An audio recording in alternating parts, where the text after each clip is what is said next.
contenido que uno subía a Facebook, cuando uno lo subía, cuando subía a Instagram, cuando subía lo que sea, en teoría uno lo que hacía era otorgar una licencia, sí, para uso de difusión a la plataforma. Y hoy en día con esta nueva terminología, con estos nuevos términos de la inteligencia artificial, parece ser que las licencias que le otorgaban los artistas sobre sus obras a estas plataformas empiezan a ser más amplias y se empiezan a generar problemas. A partir de ahora, de Meta, digamos la plataforma que es dueña de Facebook, Instagram, WhatsApp, etcétera, estableció en sus reglas de uso que su contenido puede ser utilizado para distribución de contenido de inteligencia artificial.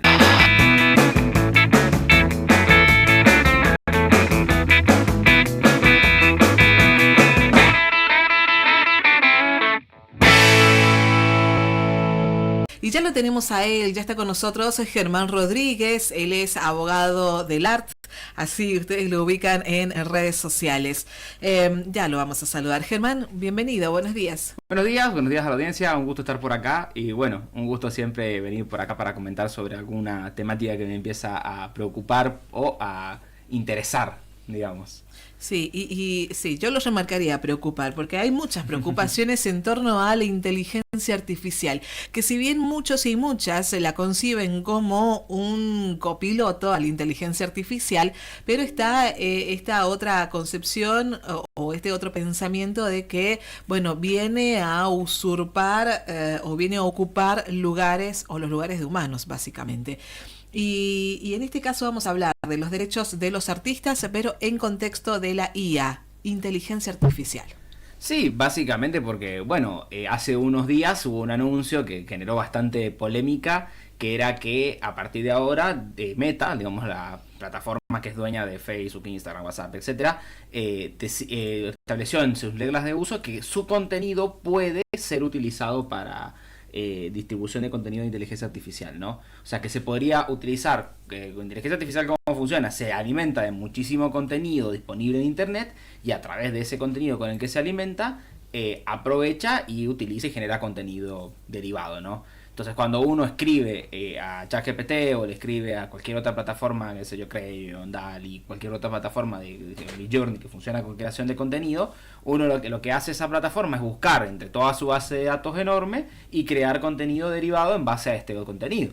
Lo que pasa es que es contenido, el contenido que uno sube a Facebook, cuando uno lo subía, cuando subía a Instagram, cuando subía lo que sea, en teoría uno lo que hacía era otorgar una licencia, sí, para uso de difusión, o sea, que es una suerte de licencia que uno le otorga según la base de, digamos, según los términos de uso, a la plataforma. Y hoy en día con esta nueva terminología, con estos nuevos términos de la inteligencia artificial, parece ser que las licencias que le otorgaban los artistas sobre sus obras a estas plataformas empiezan a ser más amplias y se empiezan a generar problemas.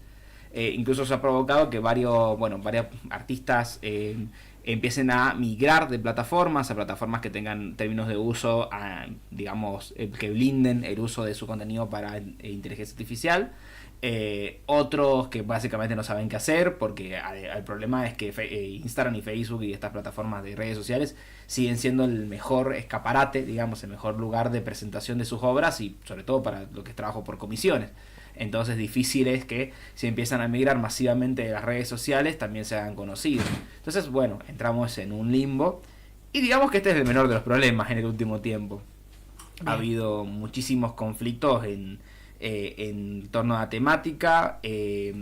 Hace unos meses pasó que hubo directamente una carta abierta de artistas musicales con respecto a estas inteligencias artificiales que escriben canciones, o sea, hacen cantar canciones a artistas que nunca las cantaron, ¿no? Que se han hecho bastante virales, o también pasa con relatores de fútbol, periodistas famosos que utilizan estas inteligencias artificiales para que digan frases que nunca dijeron. Hace unos meses también hubo un caso que la actriz Scarlett Johansson hizo una petición a precisamente OpenAI, quien gestiona ChatGPT y toda esta plataforma, porque habían interpolado una voz muy parecida a la suya dentro de la inteligencia artificial y la habían marketineado además jugando al fleje, ¿no? Decían que no era ella, pero todo el marketing apuntaba a eso y bueno, genera un montón de preguntas sobre todo. Sobre todo se plantean un montón de preguntas en torno a bueno, cuáles son los límites éticos, cuáles son los límites morales.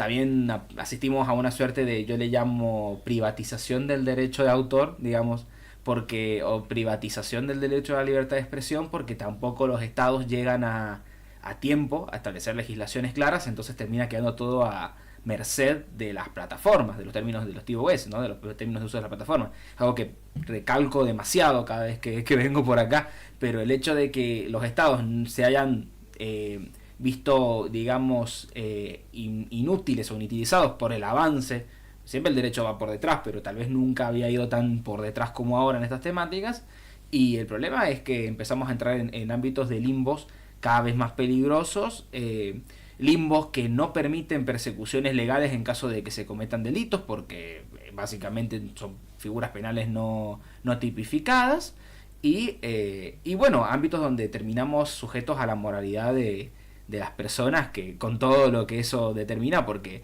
obviamente, a ver, yo siempre lo digo, la inteligencia artificial no es una herramienta del mal, no es Skynet, no, aún no es Skynet, ¿no? Por mucho que haya gente que se defina como Terminator, la inteligencia artificial no es Skynet. Pero el problema es que, en última ratio, el eslabón más débil siempre de una cadena de funcionamiento siempre va a ser el humano. La inteligencia artificial funciona bajo sesgos de los humanos que lo programan.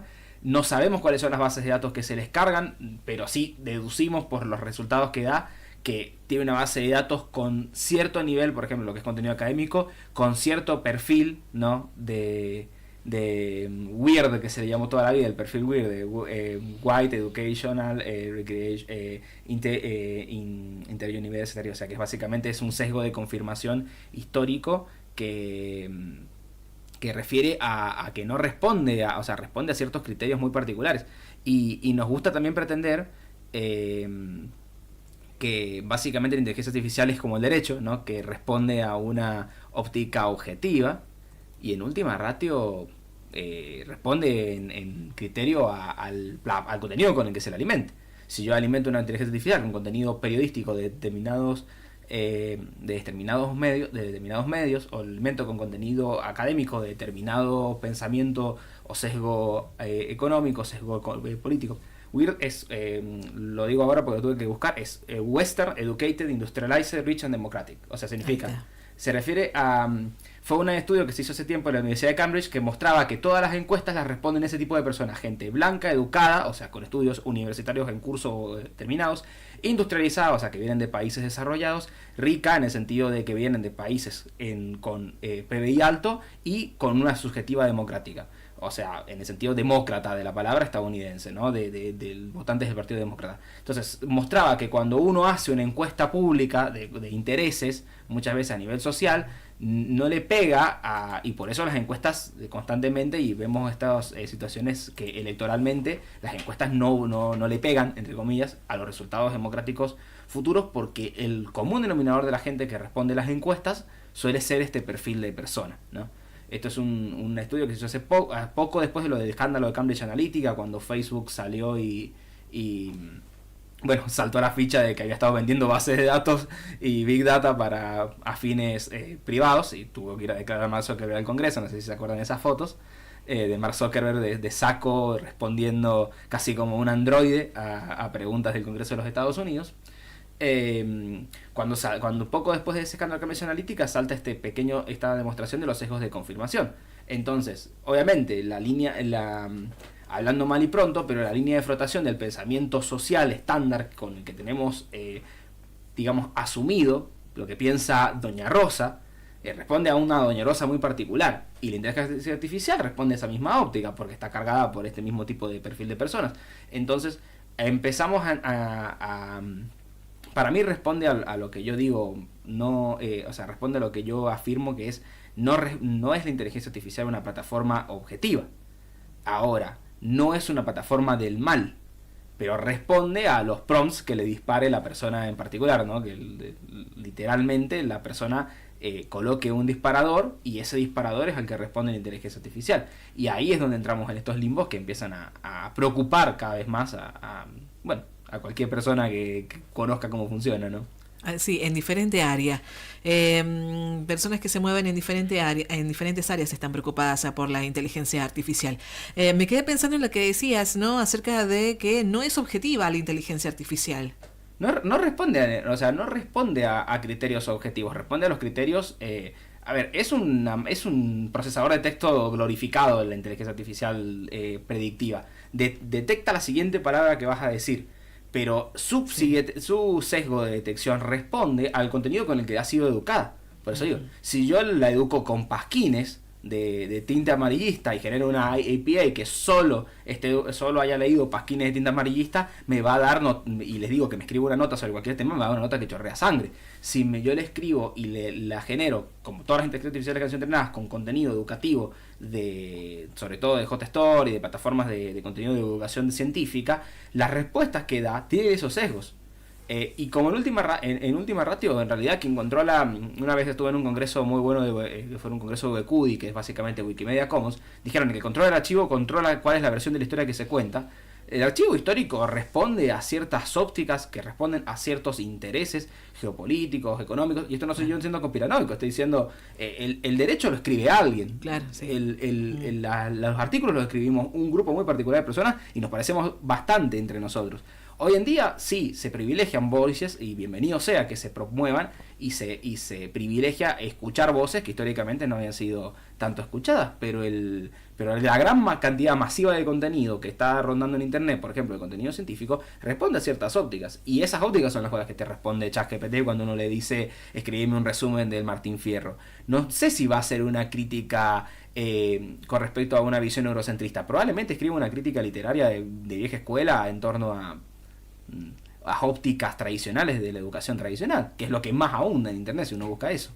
Es sumamente interesante escucharte, Germán, y seguramente que te has quedado corto con lo que venías a decir, pero te invito a que, bueno, lo charlemos la próxima semana o lo ampliemos un poco más. Por supuesto, siempre, acá hay siempre muchísimas cosas para ver, esto es como más como una introducción, y bueno, también a seguir las dudas que tenga la gente de la audiencia en torno a la temática, que se puede hablar una hora tal vez. Sí, totalmente. En redes sociales, ¿dónde te seguimos? Bueno, pueden buscarme en Abogado del Art en todas las redes sociales, Abogado del Art, o